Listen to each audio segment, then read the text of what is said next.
We'll go ahead and get started. Thank you guys all again for coming, especially to our panelists. Thank you guys so much for taking the time out of your day to be with us. We're going to go ahead and get started just to be mindful of everyone's time. My name is Ashley Trump. I'm an Education Abroad Advisor at Drexel, and you guys have already met my colleague Youngmin, who is also another Education Abroad Advisor. So this panel, we're going to open up with a few questions that we've come up with to kind of start and guide the conversation. And then after that, we're going to open it up to questions from the audience. So to go ahead and get started, could you please introduce yourself? So include things like your name, where you're currently living, what you're currently doing for work, and then also what you studied at Drexel and where you studied abroad. And I know that's a lot to remember, so if you need to ask again, feel free. And we can start whatever order you guys would like, no particular order.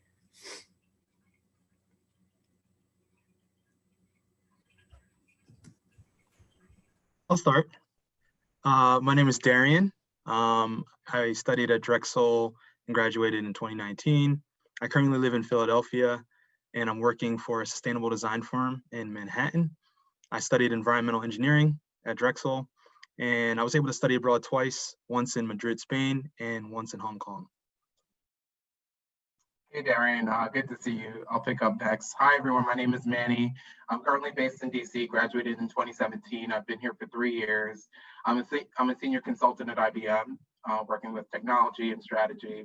I majored in finance, business analytics, and technology innovation management in LaBelle. I know that's a mouthful. And at Drexel, I did 3 study abroad experiences. So my first was in 2014, doing the dual city summer in Paris and London. My second was a summer week intensive creative writing session in Haiti, Port-au-Prince, Haiti. And the last one was a LaBelle consulting residency I did with a client in Prague for a week. And then I also got to go to Vienna as a part of that. I'll jump in and follow Manny. My name is Carrie Hurd. I'm based in Philadelphia. I work at Comcast on their local media development team. I studied communication at Drexel. I got my BA in journalism and I got my master's in public communication. I studied abroad twice while at Drexel. My first was the Haiti Creative Writing Extension program that Manny also did. And then my second was in London studying global television. So really cool. Both study abroad opportunities were amazing. I can go next. My name is Mariah Manano. I graduated with my bachelor's in public health in 2020, so this year, and I'm currently living in Philadelphia. I stayed on for grad school. I'm doing my master's in public health currently, and mine was a little bit different. I was part of the Dornsife Global Development Scholars Program, which is somewhat through the Dornsife School of Public Health. It's a funded program to spend 3 to 6 months in a country in sub-Saharan Africa. So I was in Lesotho. Awesome, and I'll bring up the rear. I'm James Sato. I'm currently in San Antonio, Texas, working as a system integration engineer for Plus One Robotics, which I'm in the office for right now since we're in essential business in logistics. I completed my master's in mechanical engineering in 2017. During that time, I studied abroad and exchanged to Hong Kong, to HKUST, exchanged to Tohoku University for a year-long study plus co-op at Tohoku University in Japan, and then did a couple of the break time exchanges, one to Venice, Italy for some sustainable water management, and once more to Iceland, Reykjavik, for something in design. My memories are starting to go a little bit blank on all that. Awesome. Thank you so much, everyone, for introducing yourselves. So we're going to start with, before we dive into like how it's impacted your career and your life after Drexel, we're going to start with what's one of the most memorable things that happened to you while you were abroad. And that can be a funny story. It can be something personal to you, whatever you like. You can take that wherever you like. What are the most memorable things that have happened to you while you studied abroad?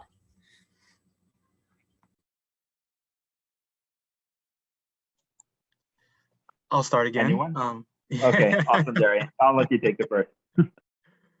Wow, the most memorable thing. I would say there are many instances and one-time experiences, but I would say the most memorable thing to me was definitely acquainting myself with the people that I met abroad, and the other students and faculty that I met, with whom I've maintained connections with to this day. And some of these people are some of my closest friends to this day. And just having the opportunity to explore a completely foreign new environment, and forge new friendships. That was really my greatest takeaway, I feel.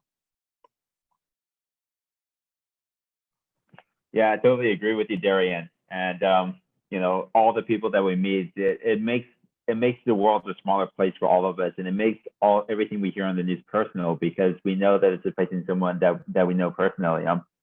Also, just all the experiences, honestly, because these are all foreign countries. The culture is going to be different. So, for example, like I was able to enjoy the Northern Lights when I was in Iceland, which was amazing and all the like. But then also, like, I was able to also give back to some of these communities. I actually helped when I was in Japan. I helped the university program do English voiceovers for their projects that they're working on. One of which was planting trees to act as a natural green wall against future tsunamis, since Sendai, the city that I was in, was one of the cities affected by the major 2011 earthquake and tsunami that ended in that climax, if I could say it that way, in the Fukushima nuclear disaster. So that was really cool to be able to give back onto something that's still very current.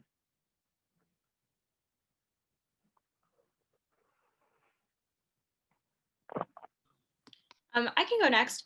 I think for me, one of the most memorable parts was when we got to travel to different places. So we went to some of the national parks in Lesotho, and then we traveled like to each side of South Africa, went to Durban and Cape Town, and also to Eswatini to the north. So it was really cool to be able to see like not only the country that I was living in, Lesotho, but to also see like the surrounding countries. I did go and see like elephants and giraffes and stuff. That was really cool. But yeah, just getting to see like, especially driving across like South Africa as a whole, like it's such like one side looks totally different from the other side, because it's such a large country.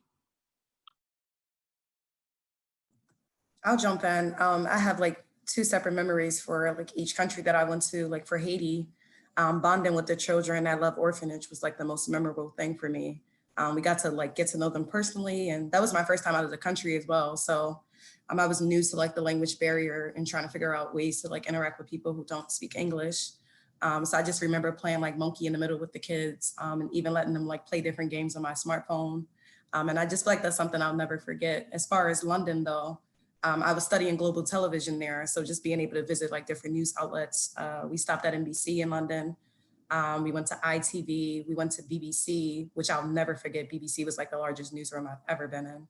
And it was like their global office is based in London. So they had so many different resources for like set languages.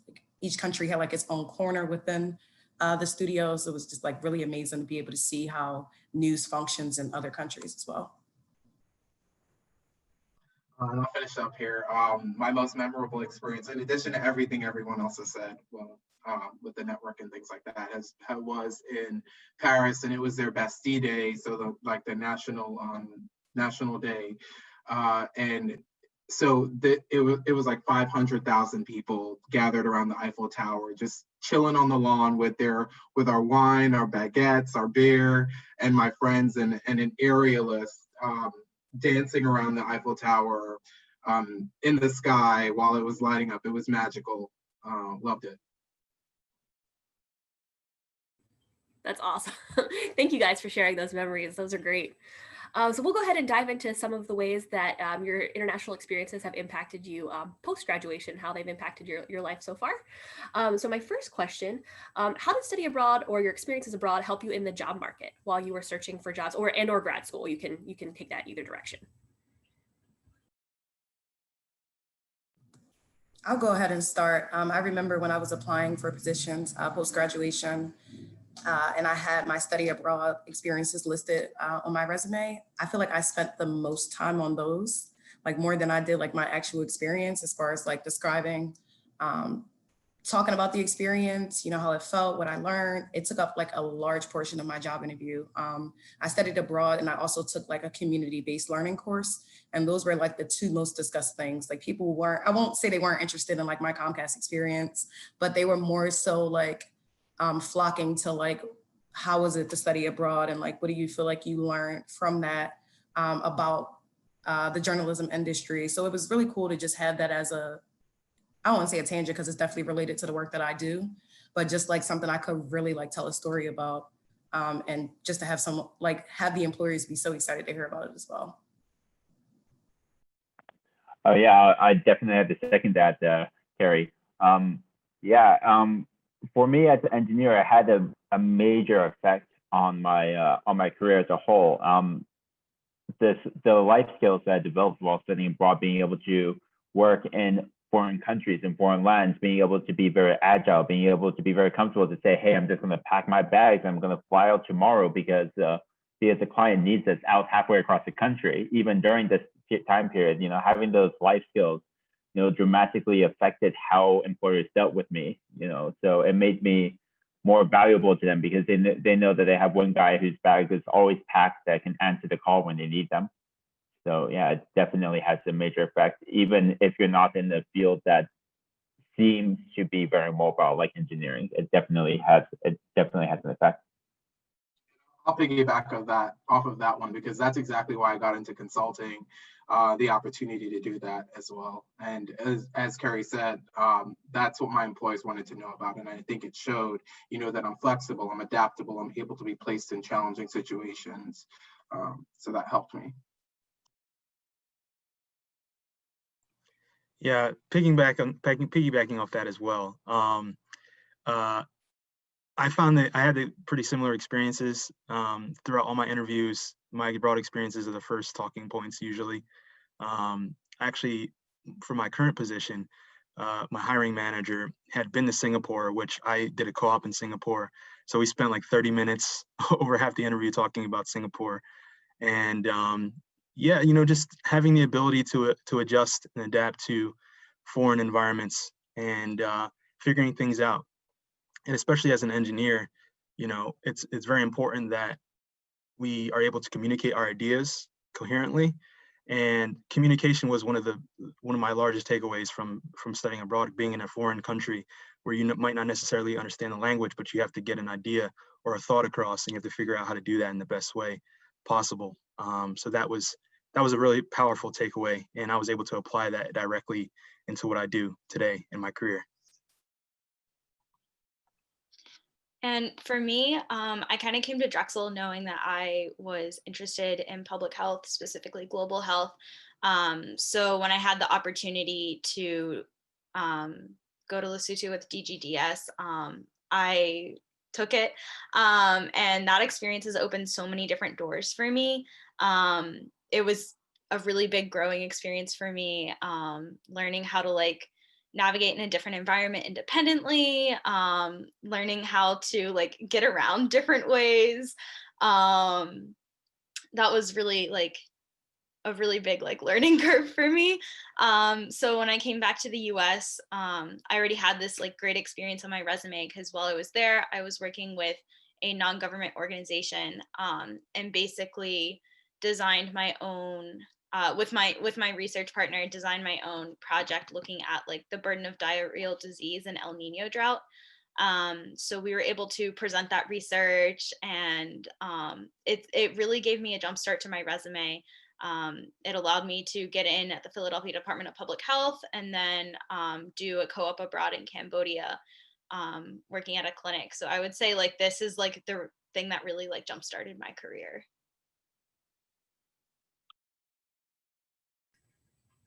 Thank you, everyone. Those are great stories. It makes me reminisce as well. It makes me really, really excited. My next question for you guys is, what is a skill that you gained while you were studying abroad that you use most in your, and some of you guys might have already touched on this a little bit, but if you'd like to elaborate, go for it. A skill that you've gained while you were abroad that you use most in your career today.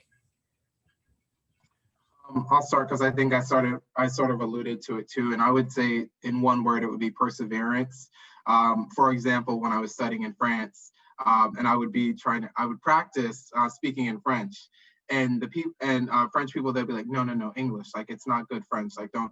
But I would not give up. I would still continue to speak because I knew I had to practice, and I would tell them, hey, you're gonna listen to me do this, and we're gonna get it right together. And that ties into me now, right? I don't give up. I push through on challenging projects and assignments, and just with life overall. So, yeah.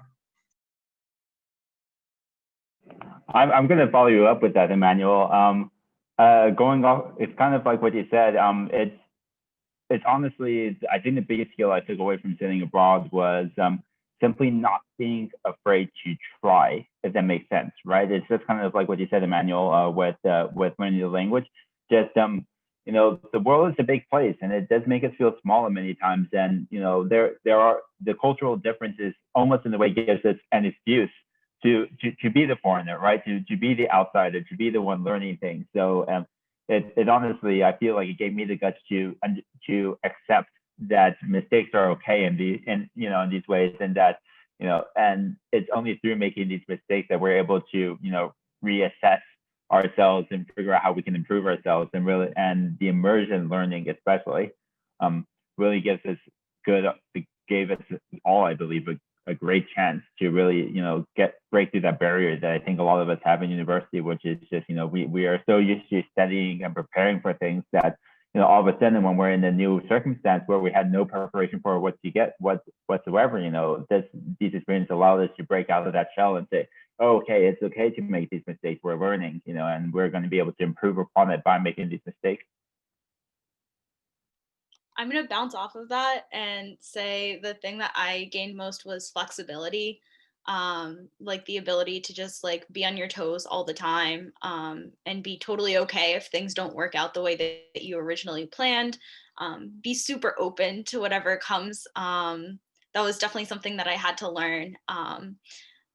Like if it was like deadlines or like trying to go to the grocery store or whatever, like things were just going to be different, and that was okay. Like you just had to learn to be flexible and accept it, and like if you just keep an open mind, like things just have a way of working themselves out. I'm going to jump in. I think my abroad experience is different from the other panelists because when I went to Haiti, it was just a 1 week extensive. So I was only there for 7 days. And I went to London. It was an add-on to an online class. So that was the first time that we were in person for that 1 week in London. So both abroad experiences were only a week. So I didn't have time to like really hone in on any skills. However, I think during both of those experiences, I had to be like super solution oriented, like in Haiti, especially with the language barrier and just trying to think of ways to like still communicate with people. And I ended up like using Spanish because it was most similar to French, and they ended up being able to understand that as well. And then in London, I specifically remember like getting lost and my phone was dead, and I had to like remember my scenery and find my group. So just jumping in, like you guys already mentioned, being flexible, being quick on your feet, being able to adapt to like this new environment. I feel like even being in those two countries for just a week, I had that same experience as well. I feel that the skill that I developed most was definitely the ability to communicate, particularly when I was working abroad and when I was co-oping in Singapore and working with other engineers who their design process was maybe it might have been completely different than what I was accustomed to being coming from the States, and just having to work with them on a daily basis, communicate with them, get my ideas across, but also communicate across language barriers. So for my current position, we actually have projects all throughout the world, and some of our projects are in Spanish-speaking countries. And through studying abroad and through being abroad over the years, I've been able to develop the ability to speak Spanish. So I can actually apply that skill to my current position and translate documents and be on the phone with our project partners in other countries and speaking in Spanish. And that was something that I was definitely able to leverage during the job interview process, and that has become an invaluable asset for me in just the job market in general. Ashley, can I actually take over this panel for just a short moment, because I think Carrie actually brought up something that was really interesting. She actually go went for it. on a couple short exchanges instead of the rest of us, where I think we all went on generally longer term experiences. And I know that the attendees here are all interested in whether or not they can study abroad, and we don't want to have them not consider, let's say, the short exchanges, because they are still very valuable. So do you want to add in something here, just talking about how valuable short experiences still are, Carrie? Yeah, thank you. I'll definitely jump in. And I think that, so I was born and raised in Philadelphia. I never lived anywhere else. And I stayed here for college as well. So my number one thing with like going abroad was I was like really nervous of like being away from my family, because I've never been away from my family for a long extended period of time. However, I still wanted to like get out of the country and explore and study, gain all the skills that you guys talked about, just cultivate connections across different countries, but I didn't want to be there for too long because I was nervous. So when I heard about the intensive of being able to go somewhere for a week or an online class with like 1 week in person in a different country, that just felt like the best opportunity for me still, because I could do everything that I wanted in terms of like gaining the connections, gaining the experience, et cetera, in a different country without like being nervous of like being away for 3 to 6 months. So it worked out for me. Now I like love traveling. I told you guys my first time out of the country was to go to the Haiti intensive, but I've been out the country like 10 times since. So I think it definitely fostered my love for like international travel, just studying different cultures and still like diving in and gaining that experience. And knowing that, especially when I travel personally, I can determine like, how long I want the stay to be. But just I'm so much more or less nervous about like being away from Philadelphia and being away from my family in general, since I've done these study abroads. So I think it's all about like, what you want for yourself. And it's good that Drexel does have the opportunity to go for a week or go for 6 months or go for 3 months. So you just choose whatever's best for you. Definitely. And for those students that are kind of on the fence, not quite sure like where you want to go or like what you want to study or maybe how long you want to go, we're here for you to support you during that process. So we'll talk about this at the end, but you are able to make an appointment with our office and we can help support you through that process to give you the information you need to make the best choice for you. Going on, does anyone else want to add anything before I jump on to the next question? Everybody good? Cool. All right. I'll do one more question from our end, and then I'll open it up to the audience. So audience, if you guys have any questions, start thinking of some ideas. And then if you want to enter them into the Q&A, Young Min is keeping an eye on that, or the chat, either or. We'll go ahead, we'll take audience questions after this question. So the next question is, what advice would you give to your student self about study abroad and global opportunities? So if you could talk to that university student, what would you tell that student?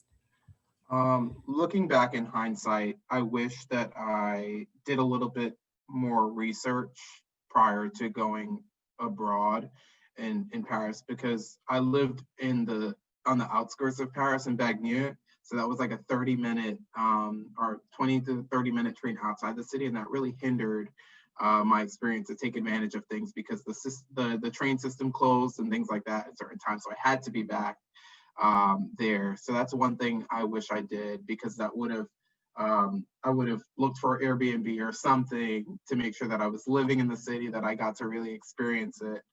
And let me see the other thing here. Yeah. And just encouraging each of you to make the most of your study abroad experiences. And as Carrie said, however that looks to you, because you have to kind of know yourself and know your comforts and things like that, and play in that arena and stretch yourself accordingly as it makes sense to you. And then going back off of that question really quickly, one way that study abroad has influenced my career moving forward is that I'm actually applying to grad school internationally at places like LSE and Sciences Po in France. So fingers crossed for me. I haven't told anyone yet because I'm waiting on the feedback. But yeah, these experiences have just continued to stretch me, and I'm hungry for more experiences and to learn and grow.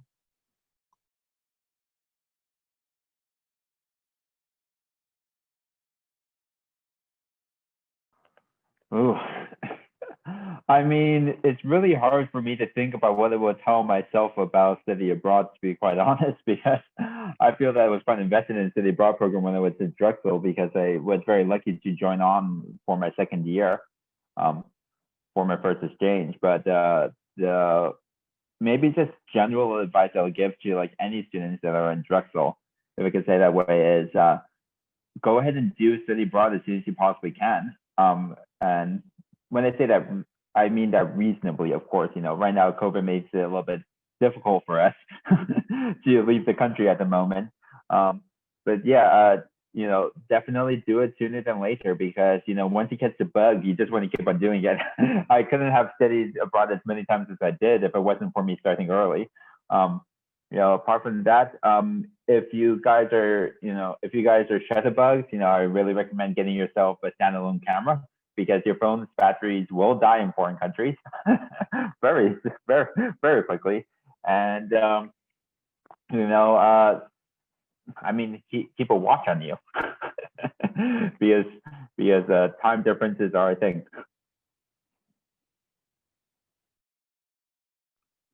I would say to just go for it. Like, if you want to ask questions, like meet with the study abroad office. Don't be afraid to talk to people about it. And like, if you don't think that it'll work for your plan of study, like, it doesn't hurt to ask anyways and have that conversation, because like you might be surprised of like different ways that you could fit it in. Like, even as Carrie was saying, those short 1 week experiences. But in terms of like, I don't know, I would just tell myself to just not be afraid and to just do it, because like I said before, this has impacted my career like so positively, and I'm also looking at moving out of the country at the end of this year, like Emmanuel. I'm applying to global health fellowships right now, and like both my co-op abroad and my experience with Dornsife Global Development Scholars, they're like always at the top of my resume, because those are like really the key experiences that help even qualify me for these experiences in the future. And quickly, just to piggyback off of that, right? I understand right now we're in COVID-19, right? It's hard to go anywhere, but on the flip side of that, this is a great opportunity for you all to plan your schedule and see, all right, where can a study abroad experience fit in, and rearrange your courses, and then work with the study abroad team to bring that to fruition. So just keeping that in mind and sending some encouragement. Oh yes, and thanks for reminding me, Emmanuel. And like Emmanuel says, this is also the perfect time for you to also meet up both with the study abroad advisor and also your academic advisor as well, because that's one thing that I think that we're not talking about enough, is that most of the time when you study abroad, especially in exchange courses, you will be able to fulfill a lot of your needs for your graduation. So I know, like when I was in Hong Kong, I was fulfilling 200 level engineering courses, and when I was in Japan, I was fulfilling 400 level science and engineering, science and math courses. So this is a great time right now, especially now that we are all so cognizant about thinking about ourselves, and what we want to aspire to do, to take this opportunity to really plan it out. And you can also kind of game the system as well with the credit, no credit with exchanges. I also want to just add in here quickly, like, don't be afraid to think outside the box, especially in terms of like your location or what you want to get out of your experiences. Because truthfully, I did not know that Lesotho existed until I was going to go there. So it was like, I was truly experiencing something totally new that I hadn't even known existed before. So yeah, don't be afraid to, like, if you haven't heard of a place before or you're unfamiliar with it, like, do your research, but don't, like, still consider it. Yeah, just to triple down on what you guys already said. I would say don't be deterred by what you think your curriculum is going to be like, and don't be deterred by thinking that you can't make it happen, you can't fit it into your plan of study. Particularly as engineers, I know that's a commonly perpetuated belief, is that engineers can't study abroad because the coursework is too intense or whatever. And take it from me, I'm someone who studied abroad twice and co-opted abroad, and James as well. As engineers, you can really make it happen if you take time to do the appropriate planning. And then what else would I tell myself? I would tell myself, just I would just tell myself, make friends with everyone, you know, like talk to as many people as you possibly can. It's such a unique opportunity. If you have the opportunity to go abroad for, you know, it doesn't matter how long you go abroad, you're in a place where you're interacting with people from different parts of the world who, you know, you may not know anything about their country, but by having a conversation with them and befriending them, you can learn about, you know, an entirely different part of the world, and then your world expands, and now you become curious about all the other different possibilities that are out there for you. And aside from that, I would just tell myself to watch my expenses because the ATM fees definitely add up. But yeah, I'll leave it at that. Or get an international card that does not have ATM fees. Yeah, That too.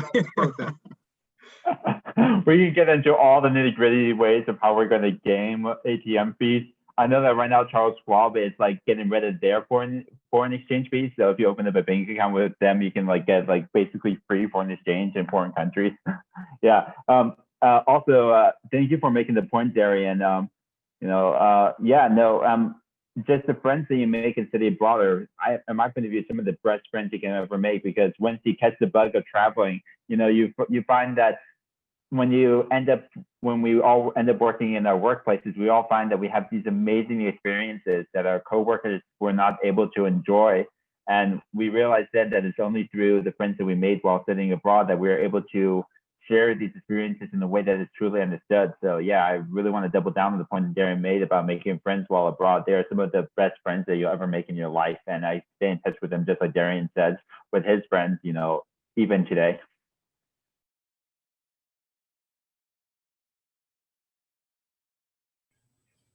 Yes, I definitely agree with that as well. The friends I studied abroad quite a bit before you guys, but the friends that I made studying abroad and the relationships with my host families have extended for years, and I'm still really, really close to all those people. And I definitely second everything you guys said of make friends with the people, get to know your friends, your host family, your dorm mates, your classmates.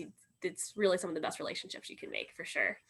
So as I promised, I'm going to stop talking and open it up the floor to our attendees. If anyone has any questions, feel free to put it in the chat and or the Q&A box. And Young Min has been monitoring that, so I'm going to hand it over to Young Min. And do you want to start asking some of the questions that are in the chat or Q&A box? Yeah, we have like I warned you, it can be a very chatty group or it can be a very quiet group. I think we have the latter this time.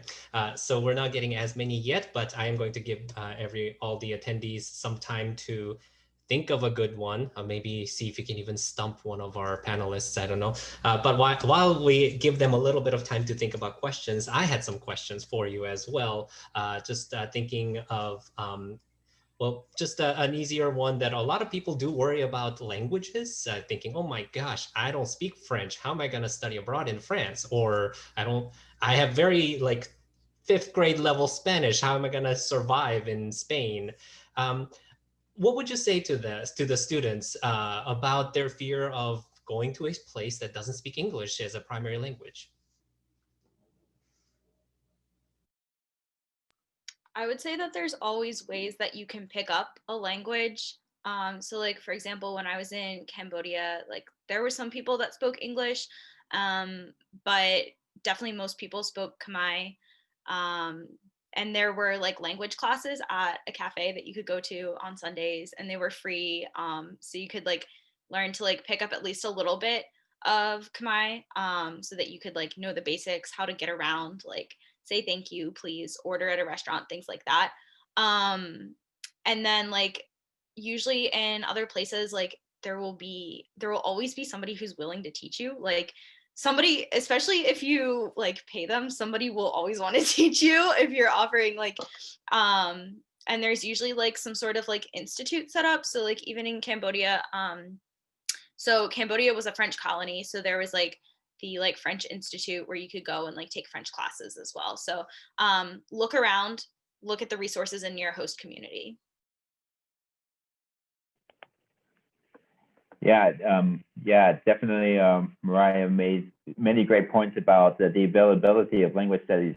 Also, I would say that yeah, studying abroad is scary because of the language barrier, but at the same exact time, you just learn kind of how to cope with it. If I can say, if I can't really say it in much better way. You know, now looking at it with hindsight, all that you really need to know to get by in the country initially is how to say hello, please, and thank you very politely in the local language. And then from there, it's really just amazing what we are able to do with the pure immersion-based learning, as they call it, right? Just being in the country, you know, hearing the daily conversations, stuff like that. Then if you have the opportunity to study the language, your brain makes the connections. Like, oh, I heard this phrase when I was walking down the street today, or oh, I heard this while I was meeting up with this person today, and you know, you all of a sudden begin learning the language really quickly. So, you know, the way I would like to say it is just, I guess I'm trying to say, don't be worried about the language. You'll learn it really quickly. You're more capable than you think. Just you know, pack your bags and go, and you're gonna have a really fun time learning. Yeah, I would second that. I would say, you know, the power of immersion is very real. I'm someone who I studied Spanish throughout high school and middle school and took some classes in college. And I feel like that first month in Spain, I learned more Spanish than I did my entire time studying it all the years prior. So that's a very real thing. I would also say that if you have some, you know, free time, I would take advantage of language apps. That's something that really helped me. There's tons of them out there, Duolingo, Memrise, and just if you take daily 10 minutes a day, practicing on one of those apps and leveraging those apps, you can really, it's amazing how much, you know, foundational language you can establish before you actually get to the country you're going to be studying in. So I would definitely take advantage of those. That's wonderful. Yeah. So basically, it's not as scary as it sounds. Go do it. You will have an amazing time. Is what I think. So and as you might be able to see in the chat, we are getting some more questions. So let's and thank you attendees. Let's see. One of the first ones that came through was about international co-op. For those of you that have co-opted abroad, could you speak to that a little bit more? And you know, what was studying abroad actually kind of influential in finding an international co-op? Yeah, so I found the whole international co-op process to be fairly seamless. So I worked through my China opportunity, or MCO. I applied through like the international co-op portal, and then I worked with the agency to find a placement in Cambodia. They basically went through and gave me a few different options for organizations or placements where I could work. And I chose to work through a clinic because I wanted to gain more knowledge of like clinical public health. But with my program, they helped me find housing. Some other programs, like I know the Singapore one, you usually have to find your own housing. But there is always support for you. So I think for me though, like my previous experience with Dornsife Global Development Scholars, like really helped me with co-op abroad because like, first of all, I knew that I wanted to do it. And then second of all, it really made me a lot more comfortable. Like I kind of knew how to pack. I knew like the sort of things I wanted to bring. And then like once I got there, I was definitely like much more comfortable in Cambodia because like I already knew kind of like the whole gist of like settling into a new country and everything. So I found my transition into like living and working in Cambodia like much easier because it was like, oh, like I've already done this before. I know what to do. So I would say like study abroad is very helpful in that way, in terms of like getting your feet on the ground and really hitting the ground running if you do decide to do an international co-op. Yeah, I'll jump in here. Sorry, Darren, it seems like you were about to speak. Yeah, so I kind of feel like I took kind of the easy route on it, but it's also, I think it's also a good point to be made here. I made a research portion of one of my study abroad experiences when I was over at Tohoku in Japan. They had a year-long experience, which included research. So I basically transformed that research into a co-op. I don't know if it's standardized with the program that you can see it on the Drexel City Abroad website, but that's what it did.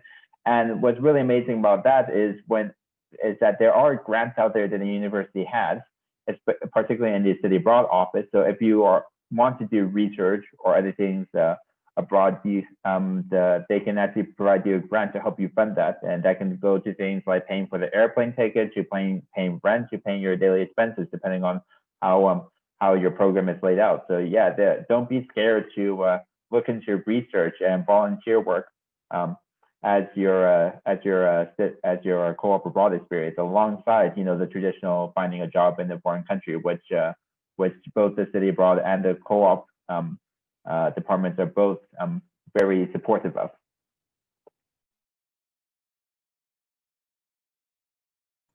Yeah, for me, in terms of applying, it sounds like Mariah and I had very similar experiences. I applied through the portal online, and then was paired with an agency who provided a list of options for companies to work at based on individual preferences, and then ultimately decided upon which company I wanted to work with, based on what I was interested in. And in terms of just like working in an office, everybody in my office spoke English. Well, for the most part, everyone I worked with spoke English, and it was pretty seamless, I would say, getting in there and getting acclimated and into the work environment. And the team that I work with did a good job of bringing me on and like explaining, their process to me, and kind of just getting me accustomed to the way that work is done in a foreign country. Because where I was in Singapore, the work culture is very different than it is in the States.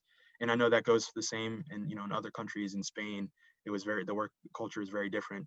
So it's just about adjusting to what the work culture is there, and figuring out how you can fit into that. Thank you. Now we're going to open up another question from the attendees that has to do with everyone, even if you didn't do a co-op, because this question is, hey, if you had to pick a country or continent, maybe, that you had to choose for an ICA or study abroad, but also it kind of relates to something Mariah was also saying earlier. And what would you pack? What would you recommend that you pack for that country or place that you maybe didn't even think about? Is like, obviously we're packing the normal hygiene stuff and the clothes, but then something that when you got there and you're like, oh my goodness, I wish I had packed this, didn't even occur to me that I might need this. So obviously you can endorse the program you went on, but if there's also another program that you didn't think about going, and then after you graduate, it's like, dang, I wish I had gone on this program. Please go ahead and let us know. Yeah, so I came off mute because Mariah inspired something for this question too, in terms of thinking outside the box. I definitely would have gone to China if I can, because right now I work with new technology and emerging technology, and China is in that conversation a lot. So being able to get that firsthand immersive experiences there would have been so important. That would have shot me through both of my interviews and things like that. So that was the first part of the question. And then in terms of things to pack, just practically speaking, have some cash on hand, always, and the ability to convert that.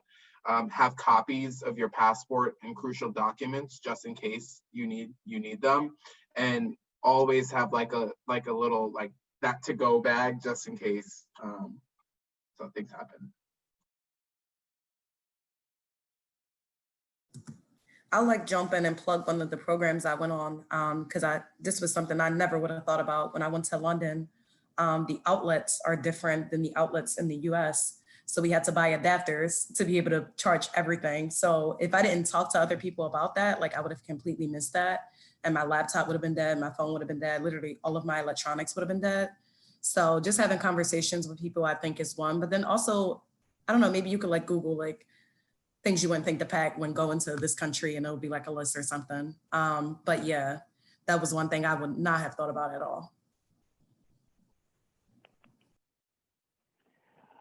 Oh goodness, this is the hardest question for me because I want to go everywhere now, and I already have a backpack. So literally when we're traveling, I think all of us feel the same exact way, right? When we are traveling to another country, we're just packing our bags. We don't think about, oh, I should be packing this or I should be packing that. It's become second nature to us. The big one that I kind of make a point of whenever I pack is actually a filtering water bottle.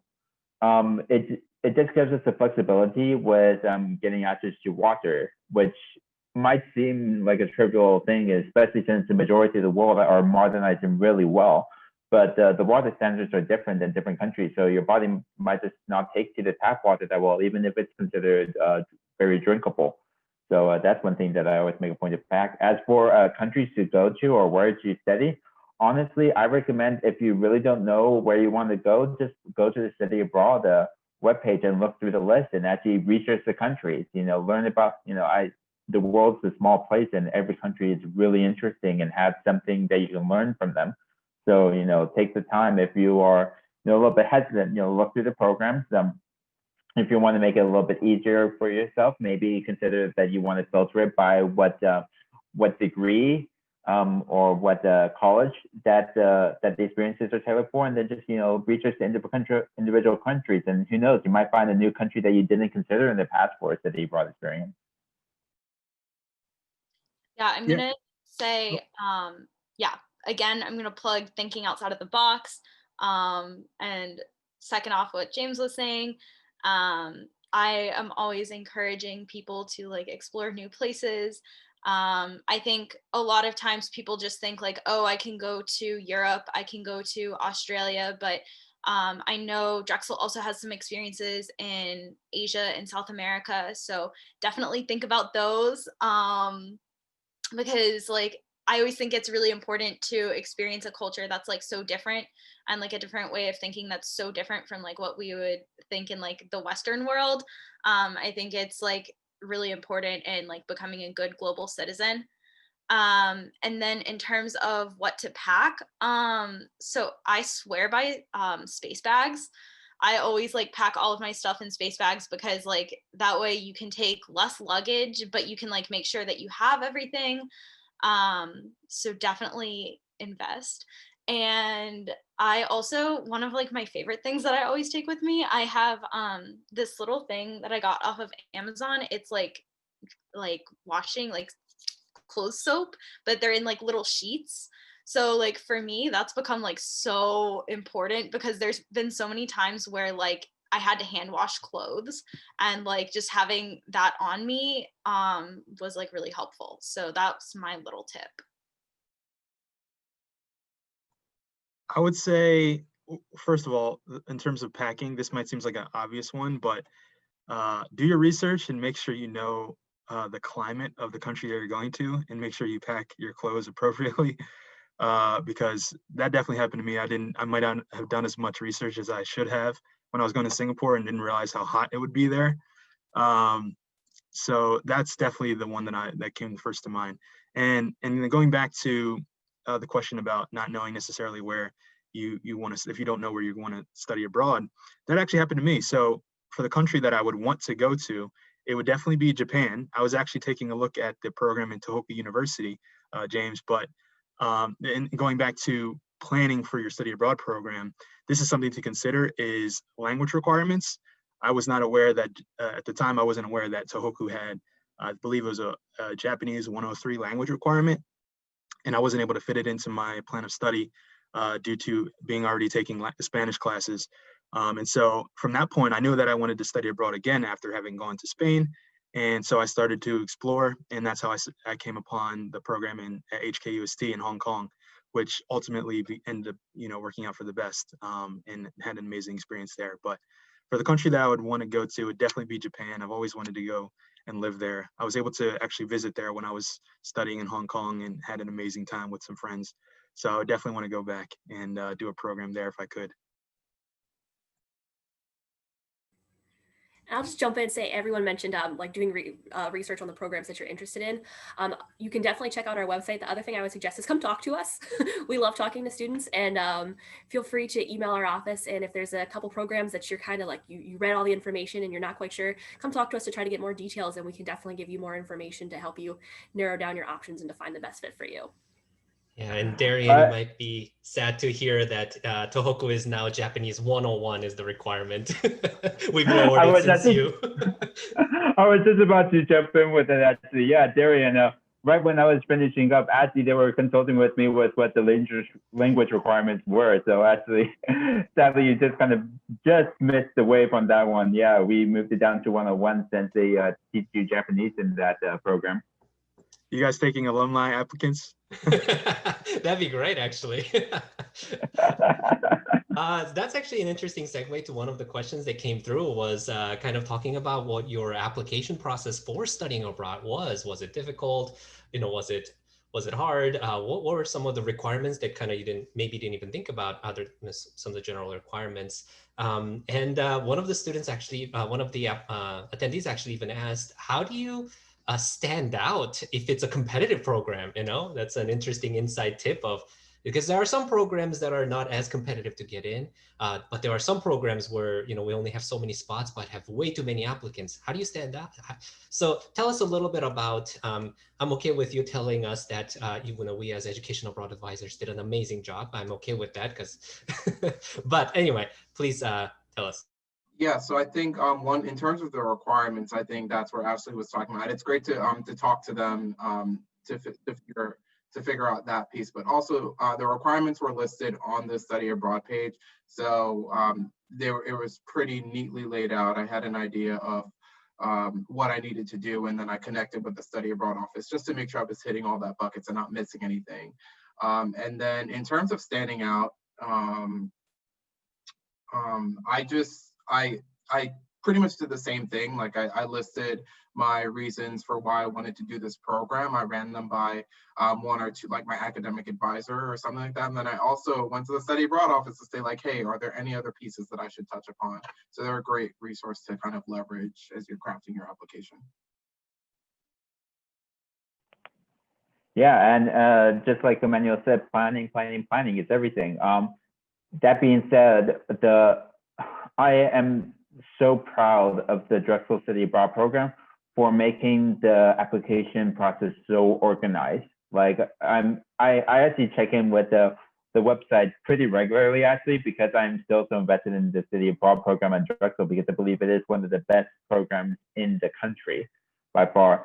But yeah, so I mean, this is a little bit more anecdotal than informational, but I actually applied for my study abroad experience in Japan with Sato University while I was studying abroad in Hong Kong, with literally only 3 days to get it done. So yeah, I don't think that the study abroad the department will appreciate it when I say it like this, but those a lot of those metrics on the program detail sheets are a little bit flexible. Not majorly flexible, but if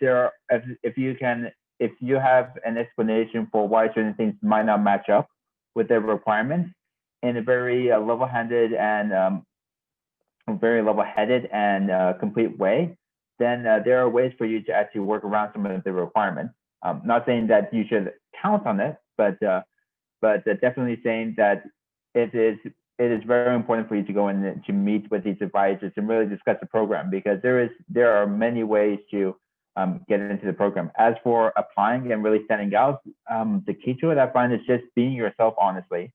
Show the passion that you have for attending these programs, right? When you're applying for these programs, I'm assuming that everyone is doing some research about the universities as well and seeing what they're trying to get themselves into, and showing the interest, and showing that you sort of already have, a sort of a skeleton of a plan, right?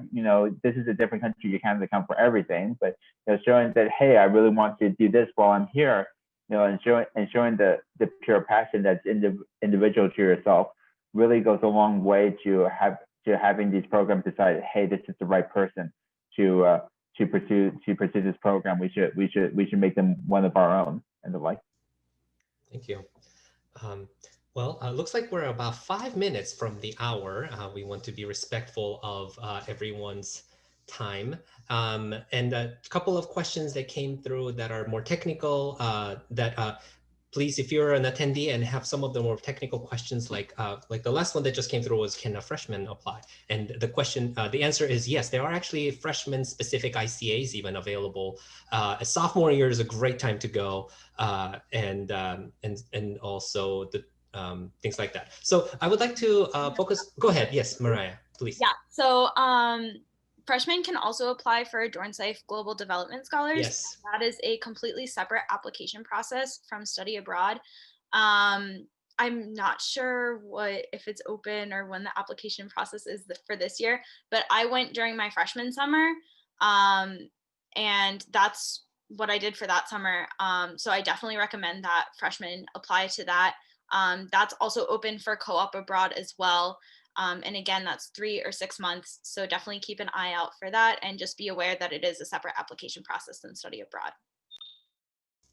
Yeah, so I would, yeah, thank you, Mariah. That's actually, so a lot of available things available for freshmen as well. So one of the things that we will kind of wrap with is an interesting question. How has studying abroad shaped your actual like activities, as in like your studies, maybe even hobbies, you know, something that was completely even outside of your career? Yeah, so going back to studying abroad in France, I think it's really shaped my perspective on a work-life balance. You know, in Western culture, where we focus on work, productivity, all of that stuff. But then being abroad in France, they have a different approach to work life. You know, to enjoy life, to focus on some of the smaller things, and it's not just 100% about work. So like sitting by the Seine, like taking picnics, hanging out with friends, and prioritizing that as well. So that's encouraged me a lot.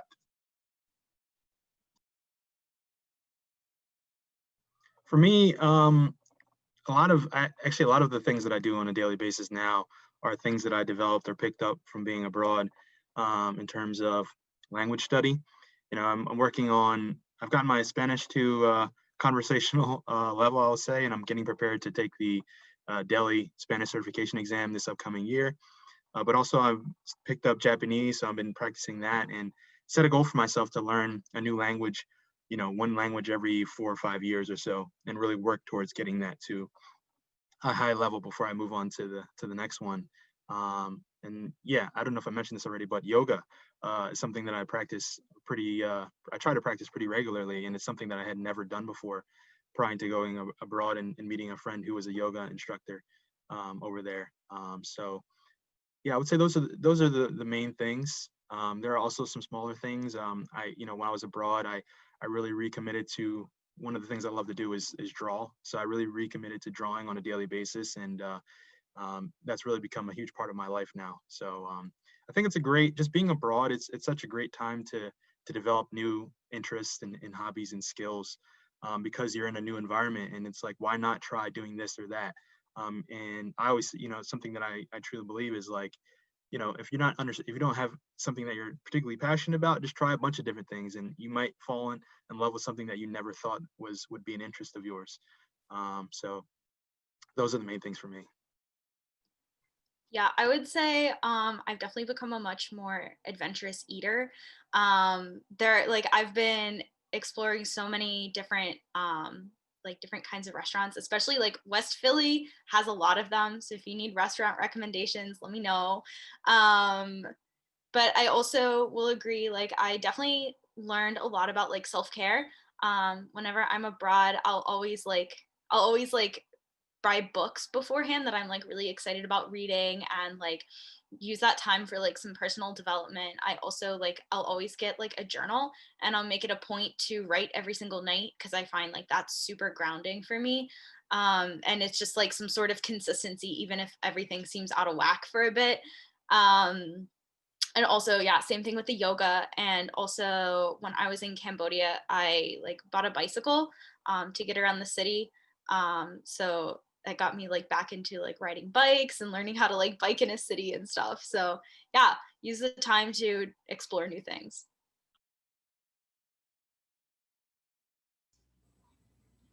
Go ahead, Ashley. Also, well, I just want to say thank you to everyone. It is 1 o'clock now, so we'll be mindful of everyone's time. Thank you guys so much to our panelists, for starters, for taking time out of your day to be with us. We really appreciate it. So thank you. And thank you to all the attendees who came. We really appreciate you dropping by.